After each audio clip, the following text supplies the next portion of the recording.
turned in the next morning, many downtown businesses were damaged by rioters, including the car source lot, modular restaurant, a lot of broken windows. How'd you first find out that there was some stuff going on downtown? Well, we live sort of between the car source lot and every, where that stuff was happening. So our home and here is basically, that's right in the middle between, or even closer to us. So Can you tell us which block you live in?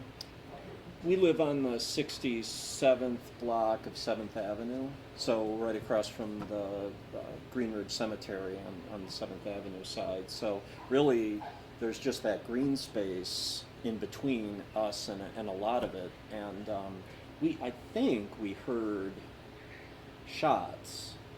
Yes, we did. I mean, absolutely. I think we actually heard probably some of the gunshots from that night, and I don't know what we thought of it at the time. What we were. I don't know what I thought about that. I mean, I really didn't. I know Angie said she expected all of this, but I really didn't think. I mean, I've lived in big city. I've lived in New York. I've lived in Chicago for a lot of years, and I just never really thought Wisconsin, or I mean, I grew up in Madison, so there's plenty of history there, but Kenosha, I just never really considered that as a possibility, and for it to go on as long as it did, I don't know, it just didn't seem possible.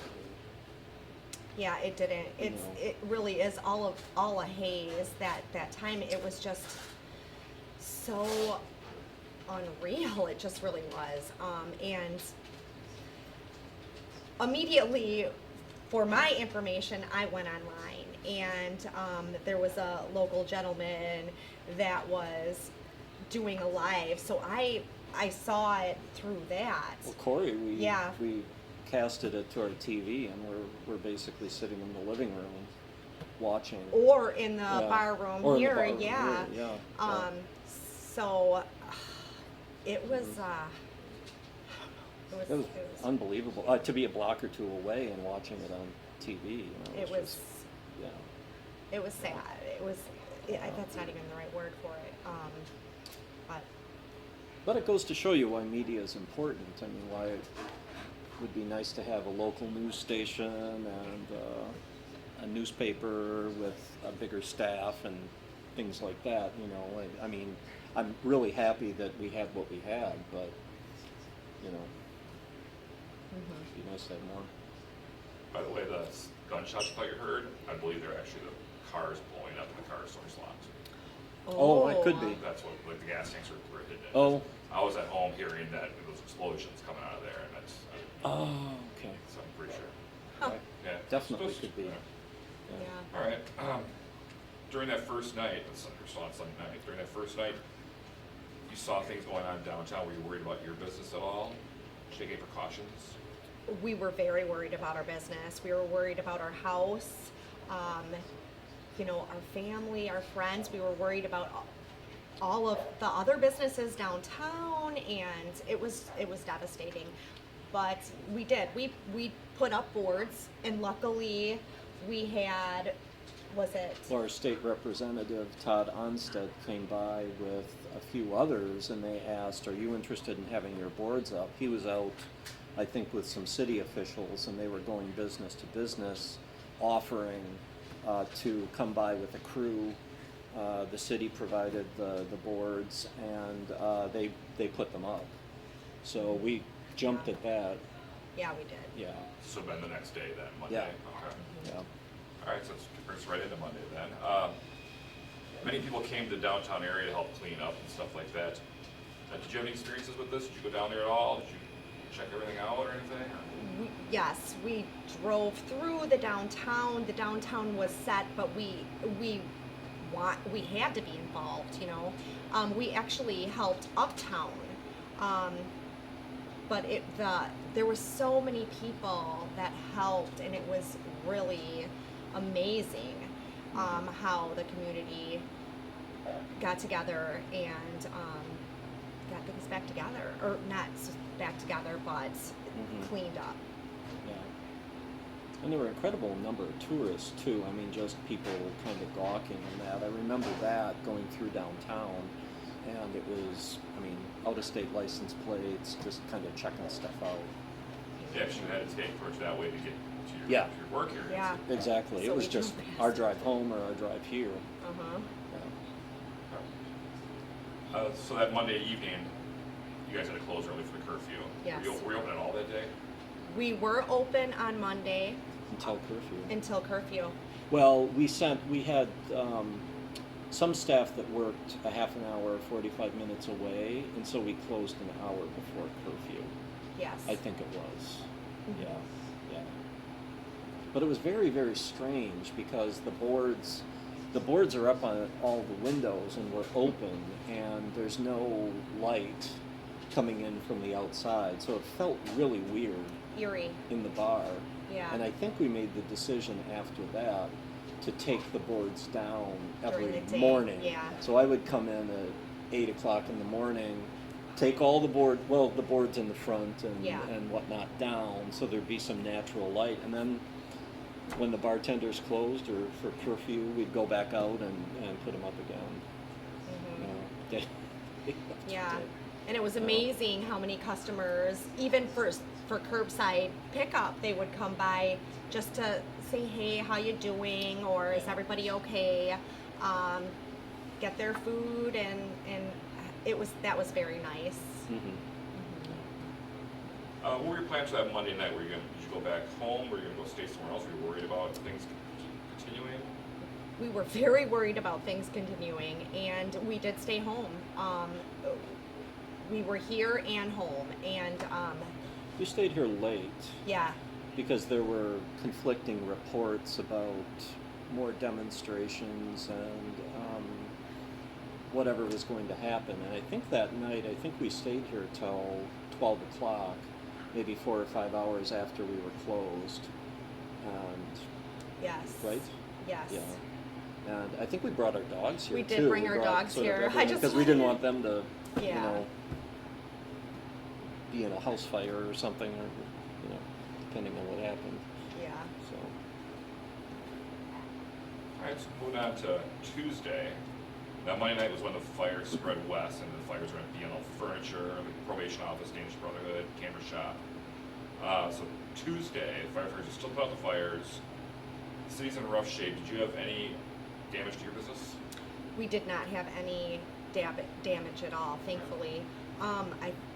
I think there were like a couple things thrown in the backyard. One of our umbrellas was taken, and I think a light was broken, but that was outside. I don't think it was even had anything to do with the demonstrators at all. I just think that maybe, somebody saw it as an opportunity to go back there and get a new umbrella. Who knows, Yeah, as far as I know, there were no marches down 8th Avenue or No, the 7th, side street yeah. here or anything. Yeah. No. Mm-mm. So nothing passed by the business directly. But my German choir rehearses in the Knights of Columbus Hall on 63rd Street, 2 buildings away from the Danish Brotherhood. And, and the smoke in there was sort of incredible. And, there were a lot of papers and other things that had been there for 60 years. So I know a bunch of guys who went in there to collect, some various things, but, they were okay. Other than the smoke, they said it was very, very smoky. Really talk about it. Yeah. Okay. Besides what you said about Todd Onstead, did you have any contact with any elected officials during that week? Tip. Oh, Tip McGuire, Um, the representative just north of this district. I think What happened? Bill came by. Yeah. What did Tip? They were just checking things out. Yeah. It was still part of the boarding up and that. So I don't know if it was any kind of official capacity I they don't were think so. I working think in. they were just checking on Just us. volunteering, Yeah. yeah. Mm-hmm.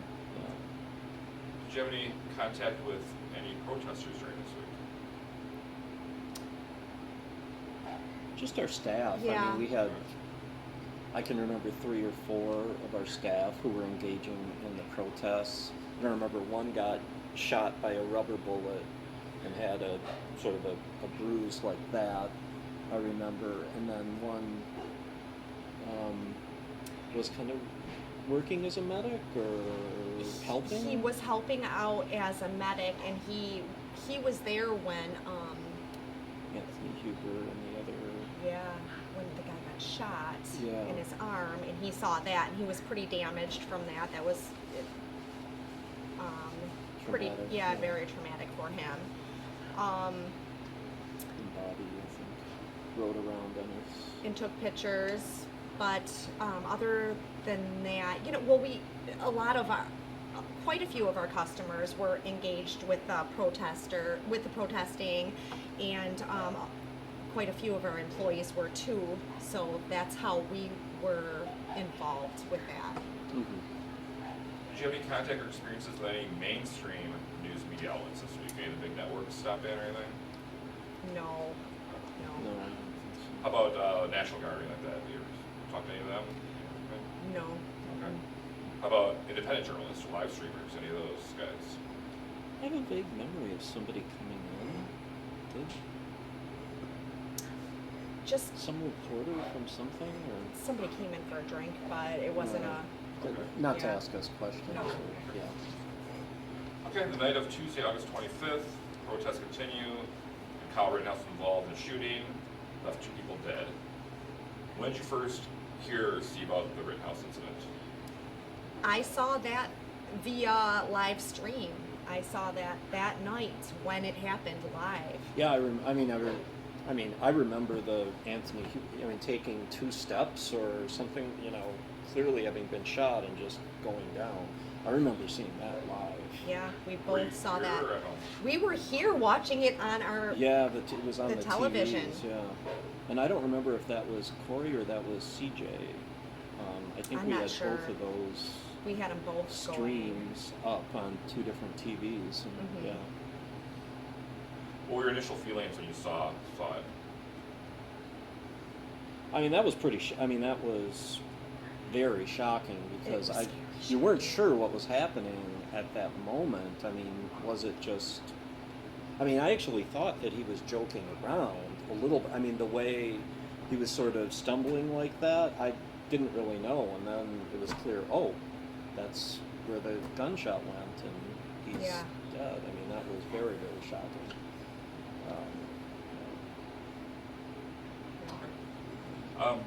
So after you saw that and saw that it was real and that happened, did you think that the unrest would continue and escalate further? Did you think it would die down? What were your thoughts? Like, oh no, it's going to get worse. What were your thoughts about that? I thought it would get worse. I did. It was just a feeling I had, and I Yeah. just thought it would.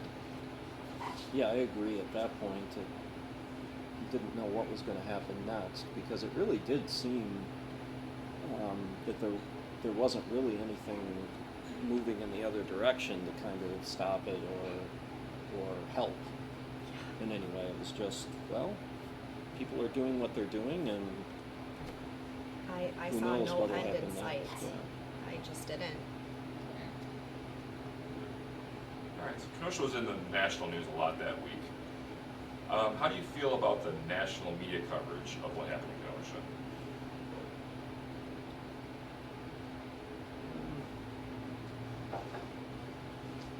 Oh, let me ask you this one. Yeah. Do you think the national and international outlets portray Kenosha correctly? I don't think so. What do you think? Yeah, I'm trying to think back. Because we watched it. There's no question that we saw it all, but it seemed. I think they made. I don't even know how to say that. Yeah. Wait 1 second. Oh, sure. Kicked her out?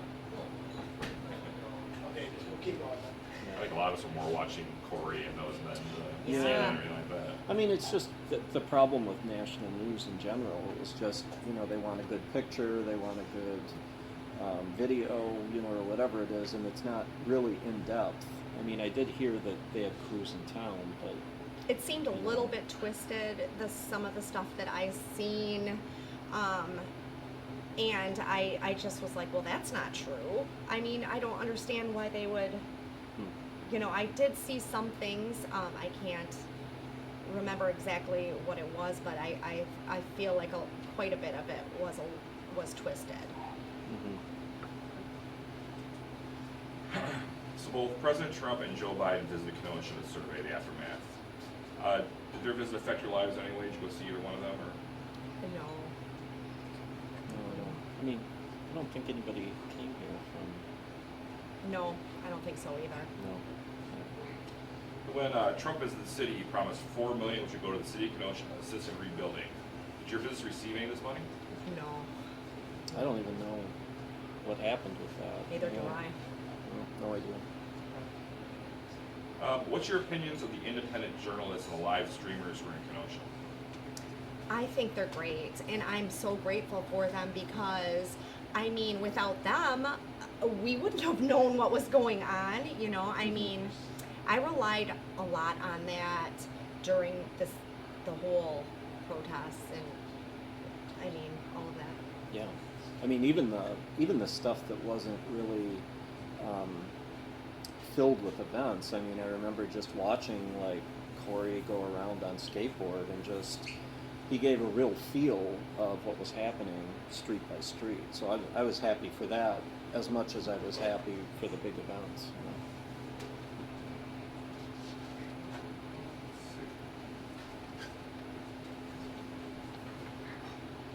Go ahead.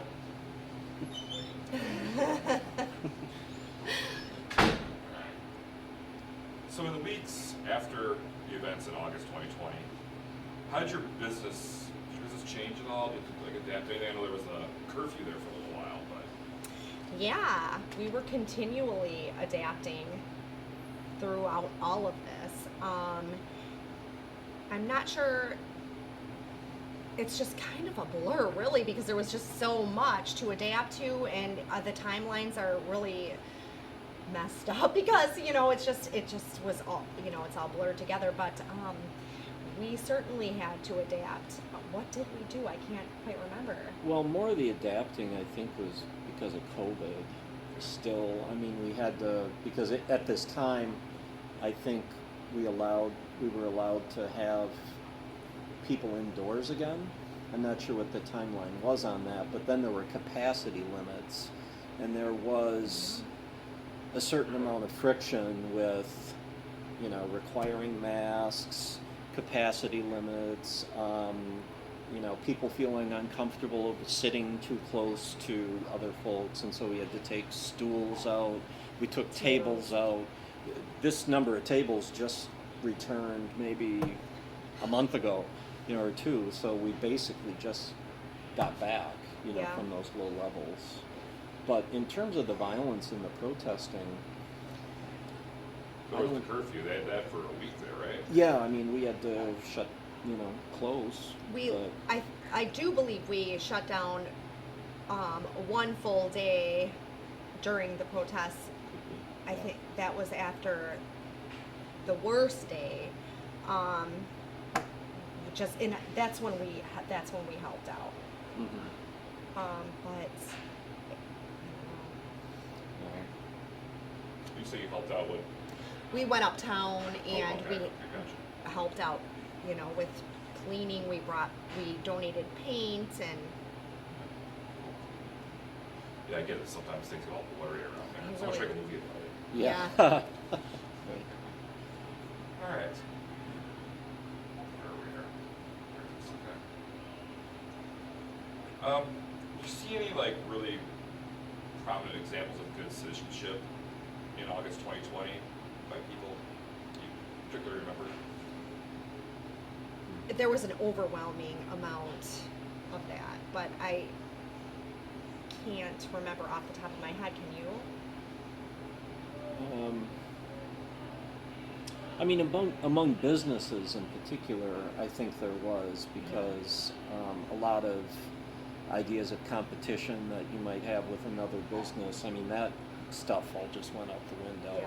Yeah. And you were really interested in making sure that the other businesses would survive more than you were concerned about losing business to others, because, you know, they say rising tide raises all ships.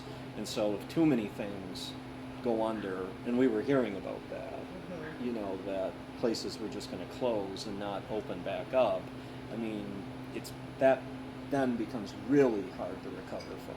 You know, when the landscape changes too dramatically, it's like, will it ever come back? Yeah. You know, and so that changed, I think, a lot of business to business interaction. Yeah.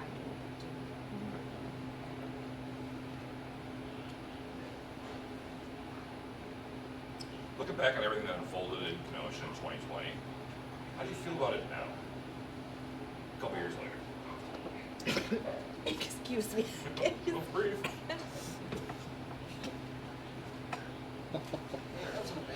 Not bad at all. Yeah. That was thank you. Just give me 1 second. Okay, no problem. Accidentally with the soda water.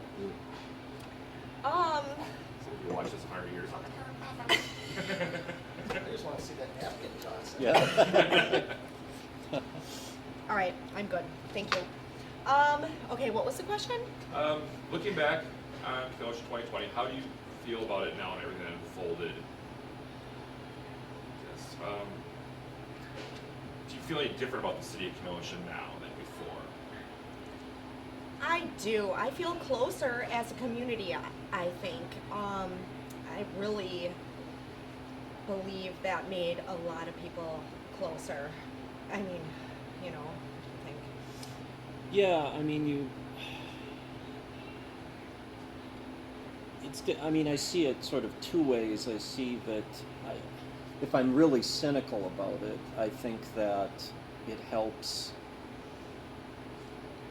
big corporations, big businesses, big entities kind of make changes faster than they would normally be able to make. And that can be good or that can be bad. But I hope for Kenosha it will be good. I mean, I hope that things like the innovation neighborhood that's coming and other things, that this is actually going to result in a neighborhood that brings people together instead of isolating groups of people apart in their neighborhood. So, you know, I would hope that maybe there's some lessons to be learned of what caused the underlying friction, you know, between folks. But, you know, who knows? I don't know. So you kind of covered this, but if you have anything else to add, how do you see the future of Kenosha?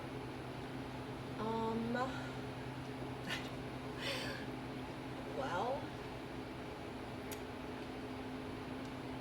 You kind of just covered it there. Yeah, I mean, Yeah. business-wise, I think it's the same. You know, running a bar is running a business in the tradition of a public house, and the same barriers between neighborhoods often show up in bars, where it's the same people going or that, and you would hope that that changes a little bit too, you know, when things open up. I mean, music does that a lot, and we have a lot of music here, so there are forces at work, but you would also hope that things come together a little bit more in that way too, but, you know, I don't know. Anything to add? I don't have anything. What do you love most about Kenosha?